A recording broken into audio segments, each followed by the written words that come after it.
Hello दोस्तों, आपके अपने एजुकेशनल चैनल एजू स्टडी में आपका स्वागत है। दोस्तों, प्रीवियस वीडियो में हमने क्लॉजेस को डिस्कस किया था। हमने समझा था कि क्लॉज किसी सेंटेंस का वह भाग होता है जिसमें सब्जेक्ट तथा वर्ब दोनों होता है तथा जो कंप्लीट सेंस देता है। For example, Anu worked hard so that she might pass. इस सेंटेंस के जो दो पार्ट हैं, पहला पार्ट अनु वर्कड हार्ड तथा दूसरा part so that she might pass. Sentence के इन दोनों पार्ट्स में सब्जेक्ट तथा वर्ब कॉम्बिनेशन है, इसलिए ये दोनों पार्ट्स अलग अलग इस सेंटेंस के क्लॉजेज हैं। दोस्तों, आज के वीडियो में हमें क्लॉजेज के टाइप्स को समझना है। दोस्तों, क्लॉजेज मेनली 3 टाइप्स के होते हैं: प्रिंसिपल क्लॉज, सबऑर्डिनेट क्लॉज तथा कोऑर्डिनेट क्लॉज। जो दूसरा टाइप सबऑर्डिनेट क्लॉज है वो भी 3 टाइप्स का होता है: first noun clause, second adjective clause तथा थर्ड एडवर्ब क्लॉज। इनको हम सेपरेट वीडियो में डिस्कस करेंगे। आज के वीडियो में हमें क्लॉजेस के 3 main types principal clause, subordinate clause तथा कोऑर्डिनेट क्लॉज को डिस्कस करना है। दोस्तों, आपसे एक रिक्वेस्ट भी है कि इस वीडियो को पूरा वॉच करने के बाद लाइक तथा कमेंट जरूर करें एवं चैनल को सब्सक्राइब भी कर लें।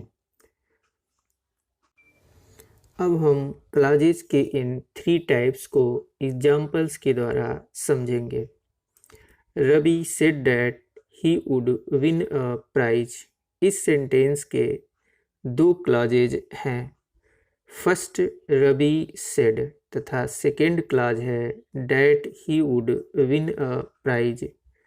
इस सेंटेंस के पहले क्लॉज में रवि सब्जेक्ट है तथा सेड उसका वर्ब है।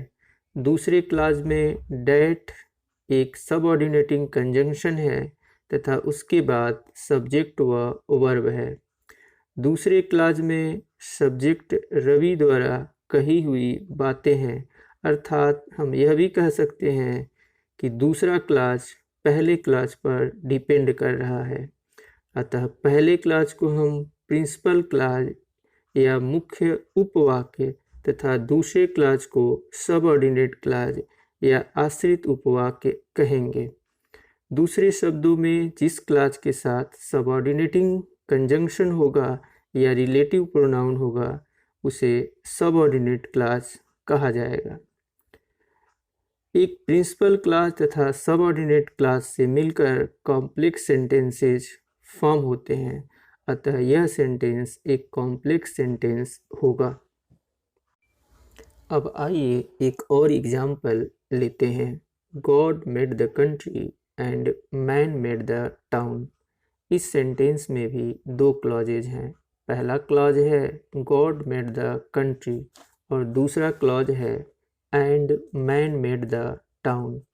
यहाँ दूसरे क्लॉज से पहले एक कोऑर्डिनेटिंग कंजंक्शन एंड यूज हुआ है तथा दूसरा क्लॉज पहले क्लॉज के इक्वल रैंक का है, अर्थात यह पहले क्लॉज पर डिपेंड नहीं कर रहा है, क्योंकि यहाँ 2 कार्य स्वतंत्र रूप से किए जा रहे हैं। पहला गॉड सब्जेक्ट के द्वारा तथा दूसरा मैन सब्जेक्ट के द्वारा। अब इस सेंटेंस में पहला क्लॉज तो प्रिंसिपल क्लॉज ही कहा जाता है, लेकिन दूसरा क्लॉज जिसके साथ कोऑर्डिनेटिंग कंजंक्शन है वह कोऑर्डिनेट क्लॉज कहा जाता है। एक प्रिंसिपल क्लॉज तथा कोऑर्डिनेट क्लॉज से मिलकर के कंपाउंड सेंटेंस फॉर्म होता है। इस प्रकार हम कह सकते हैं कि एक से अधिक क्लॉज वाले सेंटेंसेज में एक क्लॉज तो प्रिंसिपल क्लॉज होता है, लेकिन दूसरा क्लॉज कोऑर्डिनेट क्लॉज या सबऑर्डिनेट क्लॉज होता है। जिस क्लॉज से पहले कोऑर्डिनेटिंग कंजंक्शन होता है वह कोऑर्डिनेट क्लॉज होता है, परंतु जिस क्लॉज से पहले सबऑर्डिनेटिंग कंजंक्शन यूज होता है वह सबऑर्डिनेट क्लॉज होता है। अब आइए हम कुछ और भी एग्जाम्पल्स लेते हैं।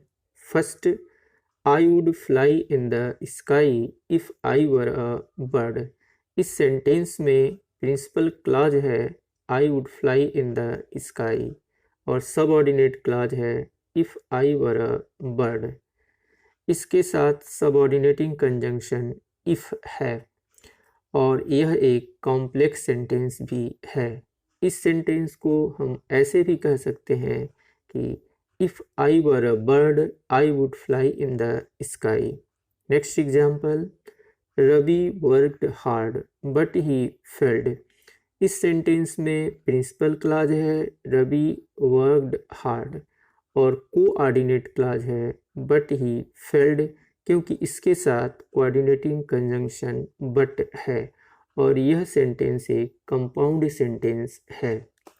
अब आपको कुछ सेंटेंसेस दिए जा रहे हैं, आपको उनमें क्लॉजेस के टाइप्स को कमेंट करके बताना है। कम से कम आप एक सेंटेंस को कमेंट करके ज़रूर बताएंगे।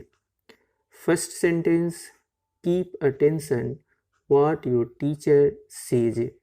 Second, Ravi is rich yet he is not happy.